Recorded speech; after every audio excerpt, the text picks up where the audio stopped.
George, thank you very much for the introduction and the promotion. One-star general, not 4, but I do appreciate the lift there after I've retired.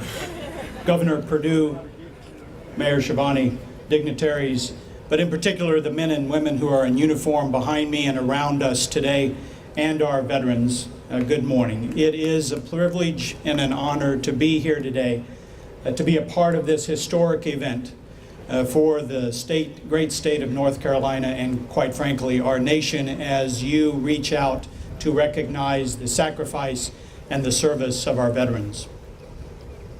To care for him who shall have borne the battle, and his widow and his orphan, are words spoken by Abraham Lincoln in his second inaugural address that are inscribed outside of our headquarters, Veterans Affairs in Washington, D.C., and are inscribed throughout the United States at in our hundreds of facilities that we have.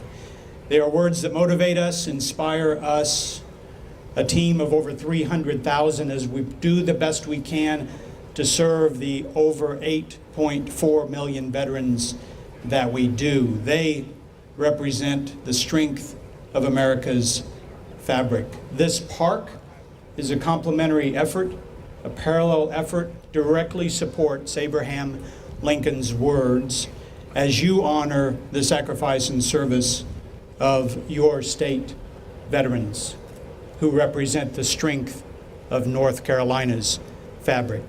I had the opportunity to visit yesterday, walk around here. I am truly inspired, motivated by what I see, what I have already experienced. I do want to thank those who had the forethought, the idea, and applied the resources. Governor, Senator, many others who were instrumental in bringing this about in the early stages. That makes all the difference in the world, and I thank you. And to the architects, the designers, the construction teams who I know worked very hard. I watched them personally here in the recent past. Well done.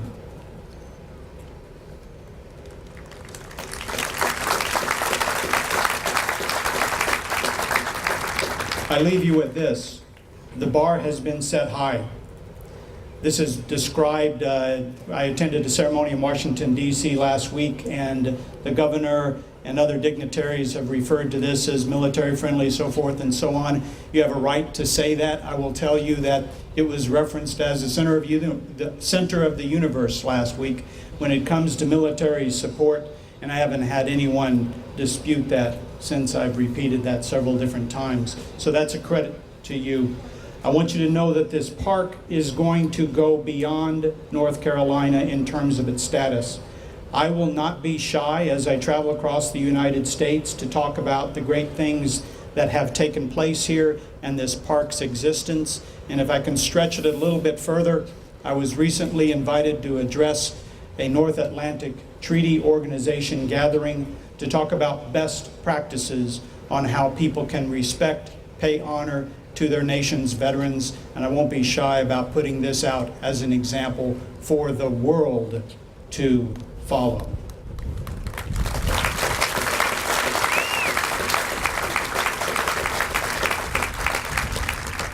The men and women who have served in the Army, Navy, Air Force, Marine, and Coast Guard have not let us down. North Carolina, thank you for not letting them down. May God bless all of you. God bless those in uniform today, our veterans, and on this day of celebration for our independence, may God bless America. Thank you.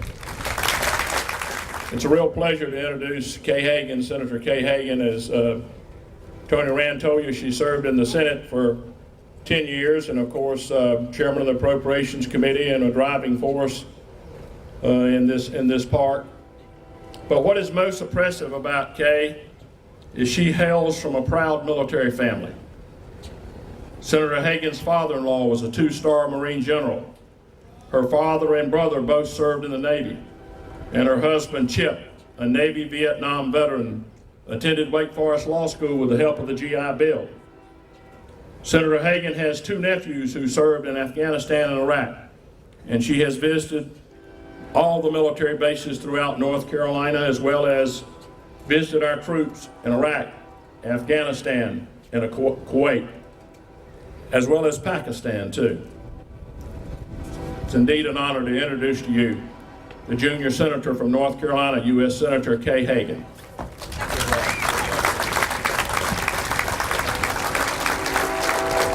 Well, thank you so much. Good morning and happy 4th of July. It is such a privilege to be here in Fayetteville, the all-American city. Truly an honor. And to be with all of the distinguished guests on stage, but most of all of the members of our military and veterans communities who commit their lives to keeping us safe. Thank you so much. And I can think of no more appropriate way to celebrate our country's 235th anniversary of our country's Declaration of Independence than to open a park honoring the veterans whose sacrifices and service have long protected the principles defined by that sacred document.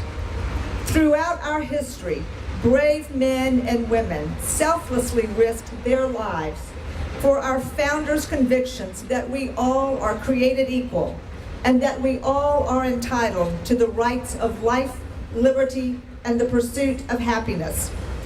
And whether I meet a military general, a young private, a wounded warrior, or a 90-year-old veteran traveling on a flight of honor to our nation's capital to see the World War II memorials, there are certain qualities that I always recognize in our service members.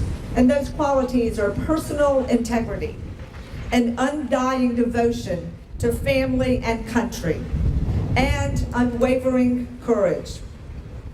The North Carolina Veterans Park, the first state park in our history dedicated to our military veterans, will give visitors the opportunity 365 days of the year to honor their service, their stories, and their sacrifices. As you've heard many times today already, we know that North Carolina is the most friendly military state in the nation.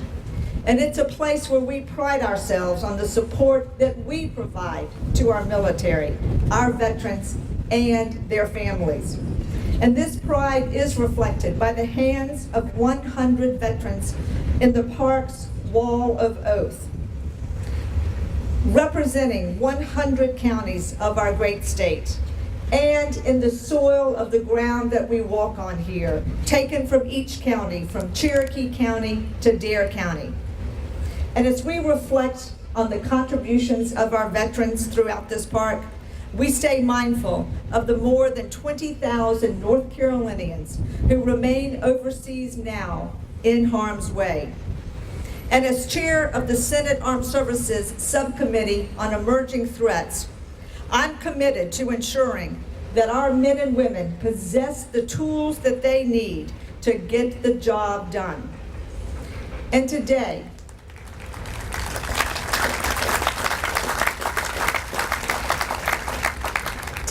I ask that each and every one of you continue to keep those deployed heroes, and especially their families, in your thoughts and prayers until each and every one of them return home.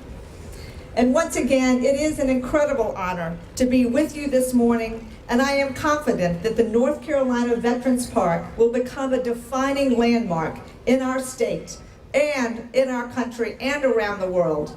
And as a constant reminder that, as the famous phrase goes, this nation will remain the land of the free only so long as it is the home of the brave.